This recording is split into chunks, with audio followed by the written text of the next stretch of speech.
राधे राधे। श्लोक 9 अध्याय 3 यज्ञार्थ कर्मणे यंत्रलोको कर्मबंधना तदर्थ कर्म कौन्तेय मुक्त संग समाचार। श्री विष्णु के लिए यज्ञ रूप में कर्म करना चाहिए, अन्यथा कर्म के द्वारा इस भौतिक जगत में बंधन उत्पन्न होता है। अतः हे कुंती पुत्र, उनकी प्रसन्नता के लिए अपने नियत कर्म करो, इस तरह तुम बंधन से सदा मुक्त रहोगे। क्योंकि मनुष्य को शरीर के निर्वहन के लिए भी कर्म करना होता है, अतः विशिष्ट सामाजिक स्थिति तथा गुण को ध्यान में रखकर नियत कर्म इस तरह बनाए गए हैं कि उस उद्देश्य की पूर्ति हो सके। यज्ञ का अर्थ भगवान विष्णु हैं। सारे यज्ञ भगवान विष्णु की प्रसन्नता के लिए किए जाते हैं। वेदों का आदेश है, यज्ञों में विष्णु हैं। दूसरे शब्दों में, चाहे कोई निर्दिष्ट यज्ञ संपन्न करे, प्रत्यक्ष रूप में भगवान विष्णु की सेवा करे, दोनों से एक ही प्रयोजन सिद्ध होता है। अतः जैसे कि इस श्लोक में संस्तुत किया गया है, कृष्ण भावनामृत यज्ञ ही है, वर्णाश्रम धर्म का भी उद्देश्य भगवान विष्णु को प्रसन्न करना ही है। अतः भगवान विष्णु की प्रसन्नता के लिए कर्म करो। इस जगत में किया जाने वाला अन्य कोई कर्म बंधन का कारण होगा, क्योंकि अच्छे तथा बुरे कर्मों के फल और कोई भी फल कर्म करने वाले को बांध लेता है। अतः भगवान विष्णु को प्रसन्न करने के लिए कृष्ण भावना भावित होना अति आवश्यक है। जब कोई ऐसा कर्म करता है तो वह मुक्त दशा को प्राप्त रहता है।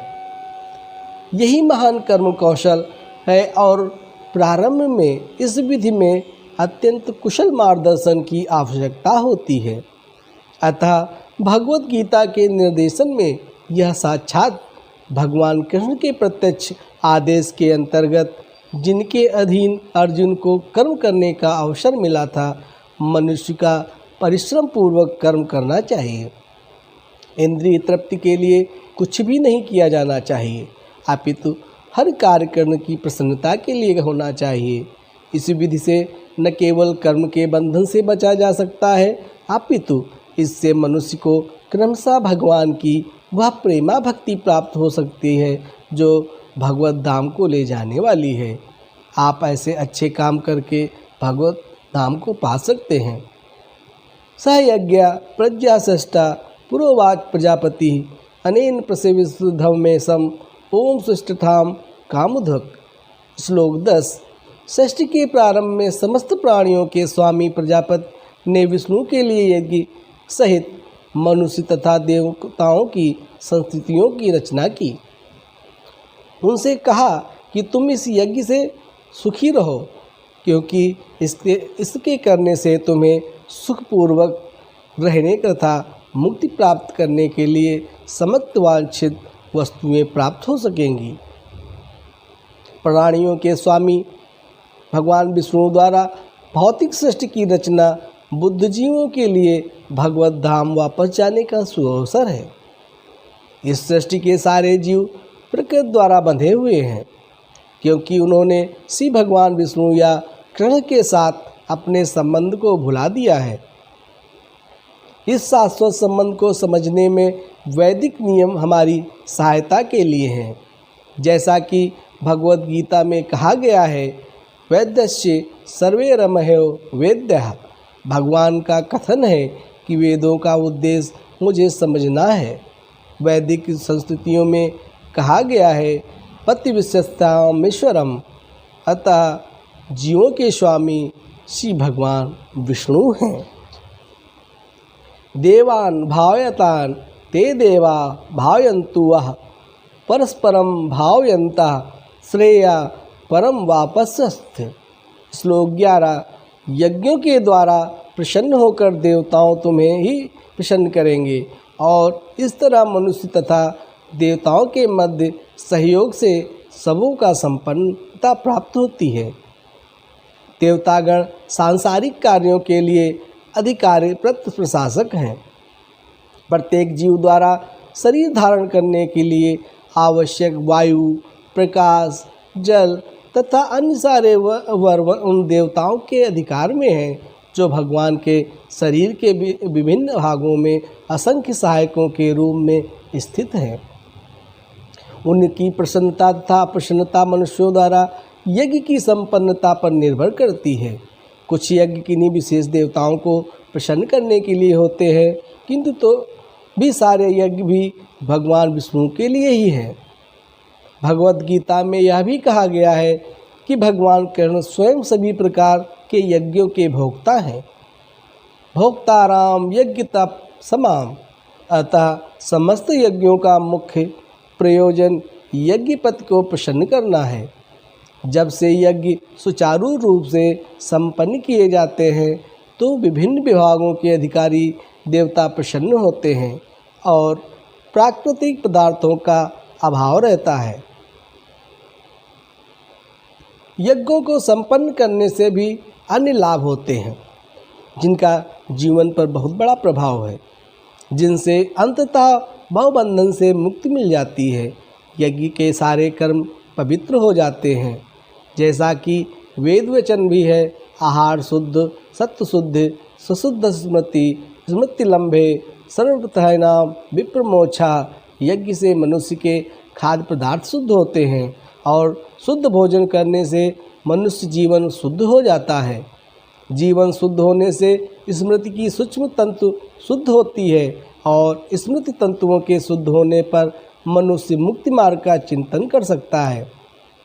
ये सब मिलकर कृष्ण भावनामृत तक पहुँचते हैं, जो आज के समाज के लिए सर्वाधिक आवश्यक है। स्थान भोगान वो देवा दास्यन्ते यज्ञ भाविता तैदर्थम प्रदायभ्यो यो भुक्ते स्थेन वत्सः। श्लोक 12। जीवन की विभिन्न आवश्यकताओं की करने वाली विभिन्न देवता यज्ञ संपन्न होने पर प्रसन्न होकर तुम्हारी सारी आवश्यकताओं की पूर्ति करेंगे। किंतु जो इन उपहारों को देवताओं को अर्पित किए बिना भोगता है वह निश्चित रूप से चोर है। देवतागण भगवान विष्णु द्वारा भोग्य सामग्री प्रदान करने के लिए अधिकृत किए गए हैं। अतः नियत यज्ञों द्वारा उन्हें अवश्य संतुष्ट करना चाहिए। वेदों में विभिन्न देवताओं के लिए भिन्न भिन्न प्रकार के यज्ञों की संस्तुति की गई है, किंतु वे सब अंततः भगवान को ही अर्पित किए जाते हैं। किंतु जो यह नहीं समझ सकते वह भगवान को क्या समझेंगे। उसके लिए देव यज्ञ का विधान है। अनुष्ठानकर्ता भौतिक गुणों के अनुसार वेदों में विभिन्न प्रकार के यज्ञों का विधान दिया गया है। विभिन्न देवताओं की पूजा भी उसी आधार पर करनी चाहिए। उदाहरण, मांसाहारियों को देवी काली की पूजा करनी चाहिए, जो भौतिक प्रकृति की घोर रूपा हैं, और देवी के समस्त पशु बलि का आदेश है। किंतु जो सतोगुणी हैं उनके लिए विष्णु की दिव्य पूजा बताई गई है। अंततः समस्त यज्ञों का ध्येय उत्तरोत्तर प्राप्त है। सामान्य व्यक्तियों के लिए कम से कम 5 यज्ञ आवश्यक है, जिन्हें हम पंच महायज्ञ कहते हैं। किंतु मनुष्य को यह जानना चाहिए कि जीवन की सारी आवश्यकताएं भगवान के देवता प्रतिनिधियों द्वारा ही पूरी की जाती हैं। कोई कुछ बना नहीं सकता। उदाहरण, मानव समाज के भोज्य पदार्थों को लें। इन भोज्य पदार्थों में शाकाहारियों के लिए अन्न, फल, साग, दूध, चीनी आदि हैं, तथा मांसाहारियों के लिए मांस आदि, जिनसे कोई भी पदार्थ मनुष्य नहीं बन सकता या मनुष्य नहीं बना सकता। एक और उदाहरण लें, यथा उष्मा, प्रकाश, जल, वायु आदि जो जीवन के लिए आवश्यक है, इनमें से किसी को बनाया नहीं जा सकता। परमेश्वर के बिना न तो प्रचुर प्रकाश मिल सकता है, न चांदनी, वर्षा, प्रातःकालीन समीर, जिनके बिना मनुष्य जीवित नहीं रह सकता। स्पष्ट है कि हमारा जीवन भगवान द्वारा प्रदत्त वस्तुओं पर आश्रित है, यहाँ तक कि हमें अपने उत्पादन उद्यमों के लिए अनेक कच्चे मालों की आवश्यकता होती है, यथा धातु, गंधक, पारद, मैग्नीज तथा अन्य अनेक आवश्यकताएं वस्तुएं, जिनकी पूर्ति भगवान के प्रतिनिधि इसके द्वारा उद्देश्य से करते हैं कि हम इनका समुचित उपयोग करके आज साक्षात के लिए अपने आप को स्वस्थ एवं पुष्ट बनाएं, जिससे जीवन का चरम लक्ष्य अर्थात भौतिक जीवन संघर्ष से मुक्ति प्राप्त हो सके। यज्ञ संपन्न करने से मानव जीवन का यह लक्ष्य प्राप्त हो जाता है। यदि हम जीवन उद्देश्यों को भूलकर भगवान के प्रतिनिधियों से अपनी इंद्रिय तृप्ति के लिए वस्तुएं लेते रहेंगे और इस संसार में अधिकाधिक फंसते रहेंगे तो सृष्टि का उद्देश्य अलग हो जाएगा। जो हमें प्राप्त करना है हम उस मार्ग से विमुख हो जाएंगे। भगवान ने यह स्पष्ट रूप से कहा है कि जो प्रकृति ने दिया है हमें उसे सुरक्षित भगवान को अर्पित करना चाहिए। हम प्राणियों को प्रकृति से खिलवाड़ नहीं करना चाहिए। जब जब मानवों ने इस प्रकृति को छेड़ा है, प्रकृति ने इसका प्रतिकूल जवाब दिया है। यह प्रकृति ही हमें जीने का सही तरीका बताती है और जीने की राह भी देती है। इसलिए हमें इस प्रकृति के साथ रहना चाहिए और यज्ञ करनी चाहिए।